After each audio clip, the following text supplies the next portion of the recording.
Hello विद्यार्थियों, मैं doctor Sumer Singh Bairwa, सहायक आचार्य संस्कृत, राजकीय महाविद्यालय राजगढ़ अलवर में जो बीए पाठ प्रथम वर्ष के विद्यार्थी है उनके लिए उनका जो अच्छ संधि प्रकरण जो पाठ्यक्रम है वो चल रहा था। अब मैं आज उसी पाठ्यक्रम में आपको जो वृद्धि संधि है उस वृद्धि संधि का वर्णन करने जा रहा हूँ।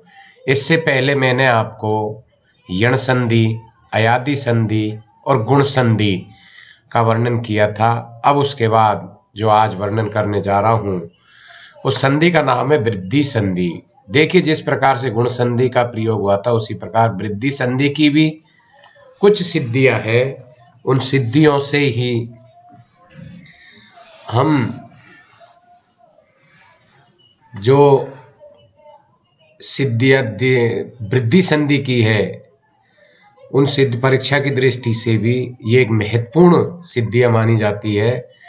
इस वृद्धि संधि के अंतर्गत एक या दो सिद्धियां निश्चित रूप से ही पूछी जाती है, इसलिए इनको भी आप अच्छी तरह से तैयार करेंगे।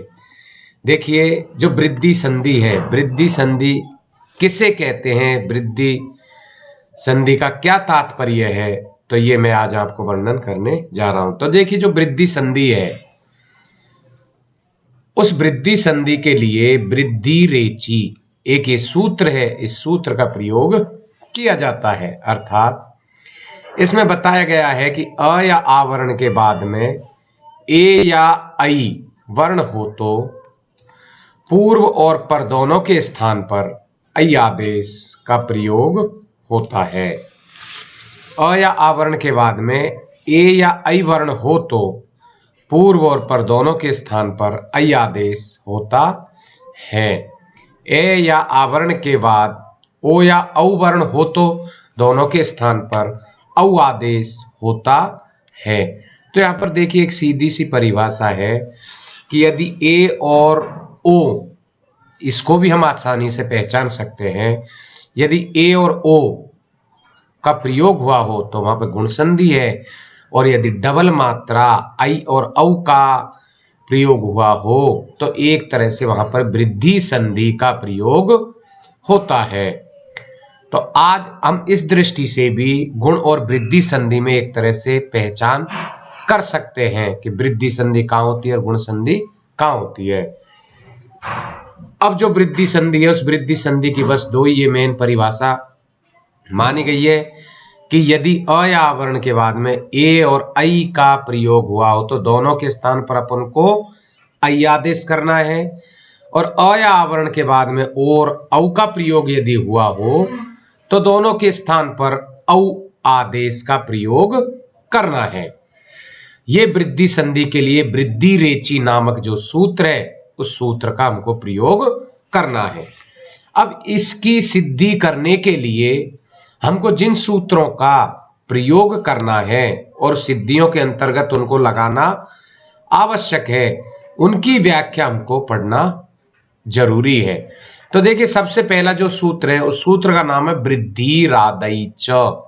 वृद्धि रादई च अर्थात इसका तात्पर्य है कि आकार, एकार और औकार, यदि इन वर्णों का प्रयोग होता है, इन अक्षरों का प्रयोग होता है स्वर वर्णों में, आकार, ऐकार और औकार का यदि प्रयोग होता है तो इनकी क्या होगी, वृद्धि संज्ञा हमको करनी होगी। कहने का मतलब संधि करने से पहले या सिद्धि करने से पहले हमको जो रादई च है, रादई च से तात्पर्य यहाँ पर है कि आकार, ऐकार, औकार की वृद्धि संज्ञा होती है। दूसरा जो सूत्र है उस सूत्र का नाम है वृद्धि रेची, जिससे कि हमको ये पता लगाना है कि सूत्र के माध्यम से कौन सी संधि का प्रयोग हुआ है। तो इसकी सीधी सी परिभाषा हमको याद करके लिखनी होगी कि यदि अवर्ण, अवर्ण से तात्पर्य हो ह्रस्व या दीर्घ, के पश्चात में यदि एकार और ऐकार, औकार और औकार, इन चार वर्णों का प्रयोग हुआ है तो पूर्व और पर के स्थान पर ऐ, औ, ओ, औ के स्थान पर वृद्धि एकादेश वृद्धि एकादेश अर्थात आगे आने वाला जो आदेश है वो आदेश यहाँ पर हो जाएगा। यदि ए और आई है तो हमको आई का प्रयोग करना होगा, ओ और औ है तो हमको औ का प्रयोग वृद्धि आदेश एक तरह से करना होगा। जैसे अत्र प्लस एक में अ के बाद में क्या हुआ, ए वर्ण का प्रयोग हुआ है तो आई अत्रई के यहाँ पर बन जाता है। अब जो वृद्धि संधि है इसकी पहली जो सिद्धि है उस सिद्धि से तात्पर्य है, उस सिद्धि का नाम है कृष्णैकत्वम अर्थात कृष्ण प्लस एकत्वम। अब आई की जो मात्रा यहां पर लगी हुई है इसके माध्यम से भी हम इसको पहचान सकते हैं कि इसमें वृद्धि संधि का प्रयोग हुआ है। तो सबसे पहले हमको क्या करना होगा, वो ही संधि विच्छेद करना होगा। कृष्ण प्लस एकत्वम, तात्पर्य है कि कृष्ण प्लस एकत्वम वृद्धि संधि। और वृद्धि संधि के बाद हमको क्या करना होता है कि इसकी हमको वृद्धि संज्ञा करनी होगी। और वृद्धि संज्ञा किस किस वर्ण की हमको करनी होती है, तो देखिए वृद्धि रादैच जो सूत्र है तो वृद्धि रादैच सूत्र का हमको यहां पर प्रयोग करना होगा। और उसकी परिभाषा अर्थात वृद्धि रादैच सूत्र से तात्पर्य है कि ए आई औ की हमको वृद्धि संज्ञा करनी है, यह वृद्धि संज्ञा होती है। अब जो वृद्धि संज्ञा होती है वो किस सूत्र के माध्यम से होगी, वृद्धि रेची सूत्र का हमको यहाँ पर प्रयोग करना होगा। अर्थात यदि अवर्ण के पश्चात में ए ओ आई औ या अवर्ण के पश्चात में ए ओ आई औ वर्ण हो तो पूर्व और पर के स्थान पर, दोनों के स्थान पर वृद्धि रूप एकादेश होता है। तो अ के बाद में आई है तो वृद्धि आदेश क्या होगा, यहाँ पर आई आदेश मान लिया जाएगा। तो कृष्णैकत्वम ये रूप सिद्ध एक तरह से यहाँ पर हो जाता है, इति सिद्धम। अगली जो सिद्धि है उस सिद्धि का नाम है गंगौ घ। तो सबसे पहले हमको वही संधि विच्छेद यहाँ पर करना होगा, गंगा प्लस ओघ, गंगा प्लस ओघ अर्थात वृद्धि संधि। वृद्धि संधि के बाद वापस हमको वही चीज ध्यान रखें कि पहले हमको वृद्धि संज्ञा करनी होगी। तो गंगा प्लस ओगम वृद्धि राधई सूत्र लगाया और उसकी परिभाषा लिख देनी है कि आ आई औ की वृद्धि संज्ञा होती है। वृद्धि संज्ञा होने के बाद में हमको इसमें वृद्धि आदेश करने के लिए वृद्धि रेची सूत्र का प्रयोग करना पड़ता है। और वृद्धि रेची सूत्र के लिए वृद्धि रेची की हमको फिर परिभाषा भी लिखनी होगी कि यदि अवर्ण के पश्चात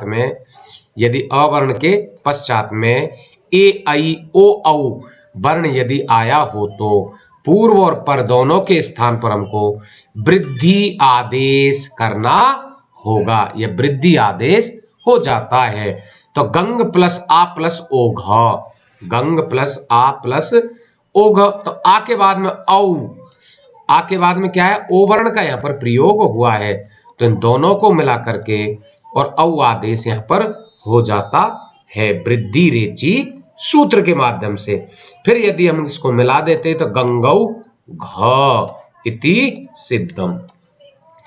इस प्रकार से जो वापस से इसकी अगली सिद्धि आती है उस सिद्धि का नाम है दैवैश्वर्यम, दैवैश्वर्यम, दैवैश्वर्यम।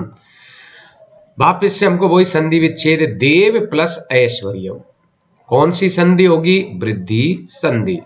वृद्धि रादैच सूत्र वापस से हमको लिखना है और आई और हमको अ ए आई या अ आई औ, अ ए औ कि हमको वापस से वही क्या करनी होगी, वृद्धि संज्ञा करनी होगी। किसके माध्यम से, वृद्धि रेची के माध्यम से। अवर्ण के बाद में आई औ ओ वर्ण के स्थान पर, मतलब ए ओ आई औ वर्ण हो तो दोनों के स्थान पर क्या करना होगा, वृद्धि आदेश करना होगा।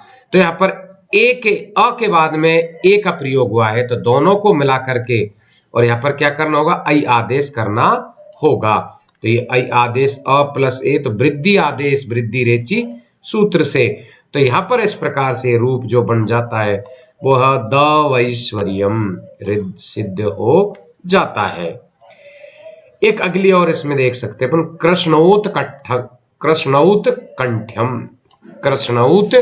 कंठ्यम।